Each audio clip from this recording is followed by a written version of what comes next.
और ब्रो कहाँ जा रहे हो? मैं वीवाईसी जा रहा हूँ, चलोगे क्या? Vivekananda youth circle? वहाँ मेडिटेशन के अलावा और भी कुछ होता है क्या? हाँ हाँ, हम वीवाईसी विवेकानंद यूथ सर्कल में विवेकानंद के विचारों को फॉलो तो करते ही हैं, साथ में ही हम रामकृष्ण परमहंस के विचारों को भी फॉलो करने का प्रयास करते हैं। रामकृष्ण परमहंस? हाँ, मुझे लगा ही था तुम्हें रामकृष्ण परमहंस के बारे में नहीं पता होगा। चलो मैं तुम्हें बताता हूँ। स्वामी विवेकानंद भी हमारे ही तरह कॉलेज के एक स्टूडेंट थे और उनकी भी यात्रा कुछ हमारी तरह ही शुरू हुई थी। कई बार वो भी विचलित हो जाते थे सांसारिक दुखों से। बात उस समय की है जब उनके पिता का देहांत हो चुका था और वह रामकृष्ण परमहंस से मिलने गए थे। माँ दया कर माँ, भवतारिणी माँ, करुणामयी माँ।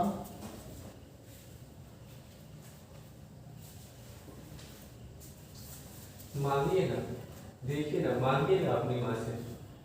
मेरे परिवार की गरीबी दूर हो सकती है क्या? हाँ, तू तो मेरी माँ को मानता ही नहीं था। मैं नहीं मांगूंगा, तू खुद जाके मांग।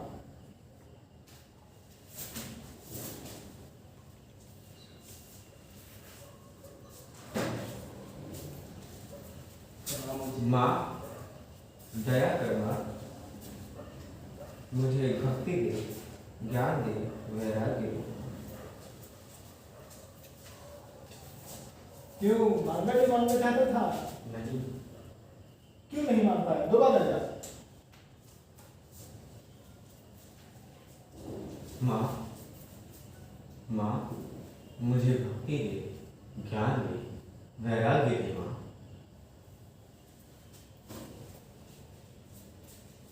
अब मांगा जो मांगना चाहता था? नहीं। तो फिर क्या मांगा? मैंने भक्ति, ज्ञान और वैराग्य मांगा। अरे धुर, दोबारा जा और मांग जो मांगना चाहता है। माँ माँ मुझे भक्ति दे, ज्ञान दे, वैराग्य दे माँ। अब मांग पाया? नहीं। क्यों नहीं मांगा? फिर क्या मांगा?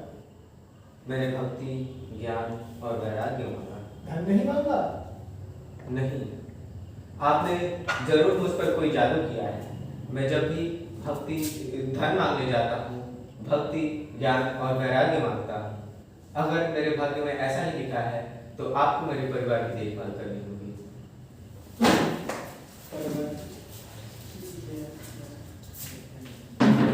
स्वामी विवेकानंद माता से पैसे क्यों नहीं मांग पाए?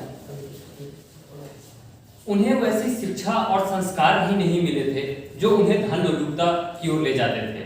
यही कारण था कि शायद वह धन की बजाय ज्ञान, भक्ति और वैराग्य को चुना। मैं होता तो धन ही मांग लेता। स्वामी विवेकानंद और मुझ में बहुत अंतर है। आज की दुनिया काफी सेल्फिश हो चुकी है। जमाना भले ही बदल गया हो, लेकिन महापुरुषों के द्वारा दिया गया शिक्षा और संदेश आज भी उतनी अहमियत रखता है जितना वह पहले रखता था। चलो मैं तुम्हें एक दूसरी कहानी सुनाता हूँ। जब एक बहुत बड़े शराबी ने रामकृष्ण परमहंस की संगति में आकर अपना मदिरा पान जैसी बुरी लत को छोड़ भक्ति मार्ग में प्रशस्त हुए थे। अरे मैं ये क्या देख रहा हूँ? बाग बाजार की गिरवीश बाबू आज खुद होश आवाज में बैठे हैं। अरे केशव किसी परमहंस के पास आते जाते रहता था, तो मैं भी उनके पास गया ये देखने की क्या खास है उनमें। तो इसका तुम्हारे होश में रहने से क्या लेना देना है? होश की बात ही ना करो। मैंने देखा कि परमहंस जी बिना मदिरा पिए मेरे से ज्यादा मदहोश रहते हैं और माता काली का नाम लेते इधर उधर झूमते रहते हैं। अब तो मदिरा के गिलास पे भी मुझे रामकृष्ण जी दिखने लग गए हैं।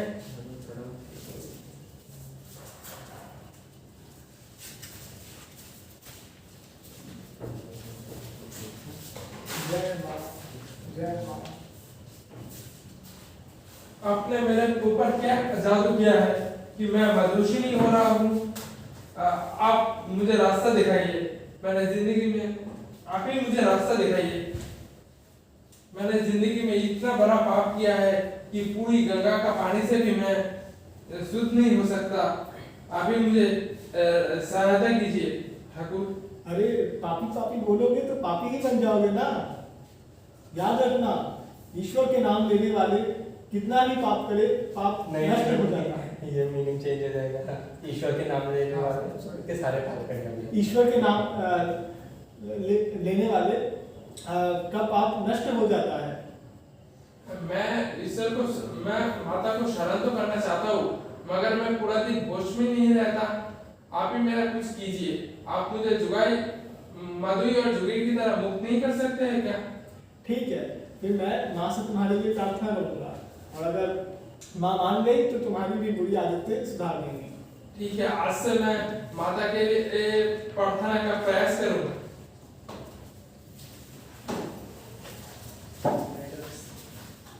तो क्या रामकृष्ण सिर्फ हिंदू धर्म के फॉलोअर और सपोर्टर थे? नहीं नहीं, वह तो सभी धर्मों में विश्वास रखते थे। यहाँ तक कि उन्होंने इस्लाम, क्रिश्चियनिज्म तथा बौद्ध धर्म के बारे में भी काफी सम्यक विचार रखते थे। पहले तो उन्होंने द्वैत की साधना की, फिर तोतापुरी से अद्वैत की शिक्षा भी ग्रहण किया। इसलिए परमहंस वेदांत के मूल सूत्रों को भली भांति जानते थे और वेदांत को अपने शिष्यों में भी बांटा था। मैं बहुत सारे लोगों को देखा हूँ कि वो खुद को धर्म को बहुत ऊंचा दिखाते हैं, लेकिन वो दूसरे धर्म को लेकर भी आलोचना करते हैं। मुझे आपके यहाँ आना इतना इसीलिए पसंद है क्योंकि आपका खुद का ईश्वर के प्रति जो श्रद्धा और भक्ति मैंने दूसरे किसी में नहीं देखा, और अगर आप किसी दूसरे धर्म को लेकर आलोचना करते भी हैं तो मैं चुप नहीं बैठ सकता। ये तो बहुत अच्छी बात है कि मुझे आपके गुस्से वाले नहीं दिखना पड़ा। डॉक्टर बाबू, क्या आपको भी यही लगता है कि शक्ति आपको यहाँ खींच लाती है? इसी भगवान के चलते मैं बागबाजार की गिरी से उठकर अपनी बुरी आदतों को छोड़कर या भक्ति करने आता हूँ। देखिए, कुछ तो बात है ठाकुर जी, आपका शरीर पहले से थोड़ा अच्छा लग रहा है, आप थोड़ा ठंडी चीजों से बच के रहिए। देखिए महेश बाबू, मैं भले ही पढ़ा लिखा नहीं हूँ ज्यादा, लेकिन मुझे इस बात की समझ है कि एक राम हजार नाम। जिस तरह से एक झरने के जल को जब हिंदू उठाता है तब उसे जल कहते हैं, और जब मुसलमान उठाता है तब उसे पानी कहा जाता है, और जब कोई ईसाई उसे उठाता है तो उसे वाटर कहते हैं। उसी तरह से मैंने भी कई धर्मों की साधना किया है और अंतिम में इस निष्कर्ष पर पहुंचा कि सारे धर्म का लक्ष्य एक ही है। सारे धर्म का लक्ष्य ईश्वर प्राप्ति है। जातो मौत ततो पौत। आप जो इतना सुंदर उदाहरण देते हैं, यही तो सभी लोगों को आपकी तरह इतना आकर्षित करता है। प्रणाम।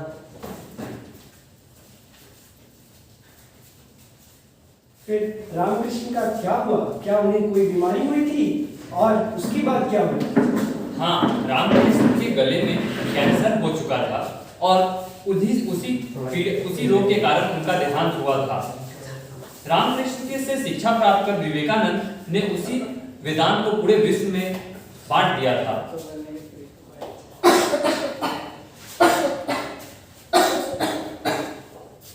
ठाकुर, ये शरीर पीड़ा क्यों? जैसे कृष्ण, जैसे राम, वैसे ही रामकृष्ण, ये शरीर पीड़ा क्यों? अरे ये पीड़ा तो केवल शरीर मात्र ही है, इससे कोई भी वंचित नहीं रह सकता। मुझे पता है तुम्हें अभी इस बात की विश्वास नहीं होगी क्योंकि तुम्हारा अहम भाव इसे विश्वास करने से तुम्हें रोक रहा है, मगर कभी भी अपने ज्ञान को, अपने भरोसे के, अपने विश्वास के जड़ को काटने मत देना। ठाकुर, पर भविष्य में मेरा क्या होगा? मेरा मन तो कहीं दूर चले जाए। तुम सिर्फ क्यों अपने बारे में सोच रहे हो? बस ये याद रखना कि जो है वो अभी है, यही है। परलौकिकता और परभौतिकता के व्यर्थ चीजों में अपना समय व्यर्थ मत करना। पर मेरा मन आज भी समाधि लेने को आता है। समाधि लेना तो बहुत आसान काम है, लेकिन तुम्हें और भी बड़े कार्य करने हैं। तुम्हें एक वटवृक्ष की भांति इस पूरे संसार को छाया व शरण प्रदान करना है, और मेरा जो कुछ भी था मैंने अब तुम्हें दे दिया है। तुम्हें इस विश्व में वो सब कुछ बांटना है। जय मां।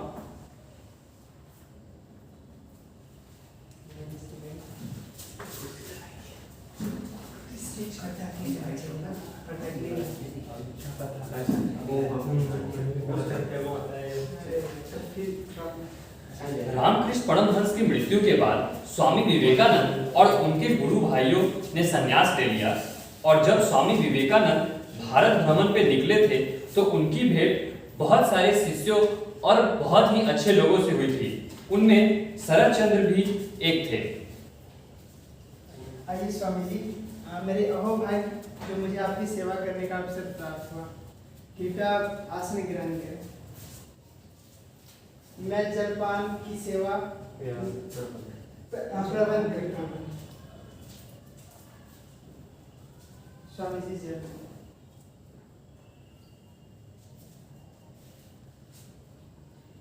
स्वामी जी, आप इतने चिंतित दिखाई दे रहे हैं। शरद, आपकी करुणा देखकर मुझे अपने गुरु की याद आ गई। जब मुझे अपने गुरु की याद आ गई जब वे काली माता का नाम लेते लेते माता के पास चले गए, तब मैंने यह प्रण लिया कि मैं उनकी शिक्षा और वेदांत को पूरे विश्व में प्रसारित करूंगा। स्वामी जी, अगर मैं इसमें कुछ सहायता कर सकूं तो मुझे अवश्य बताइए। शरद बाबू, आध्यात्मिकता अपने में ही काफी गिर चुकी है। चारों तरफ भूख ही भूख है। ऐसे में हमें अपनी मातृभूमि को जागृत करना होगा। इसके लिए आपको निष्काम कर्मयोग धारण करना होगा। क्या आप इसके लिए तैयार हैं? क्यों नहीं, मातृभूमि की सेवा और जन सेवा ही तो हमारा परम धर्म है।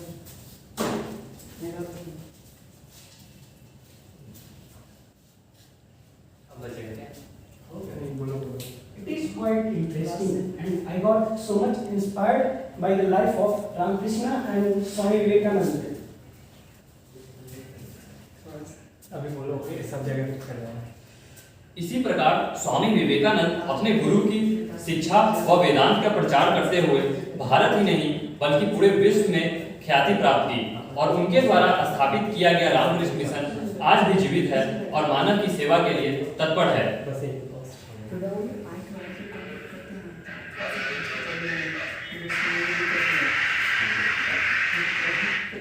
तो बताओ भाई, क्या तुम भी बीवाईसी में हमारे साथ चलोगे? Yes, yes, definitely. आज से ही मैं BYC ज्वाइन कर रहा हूँ। Thank you. Thank you.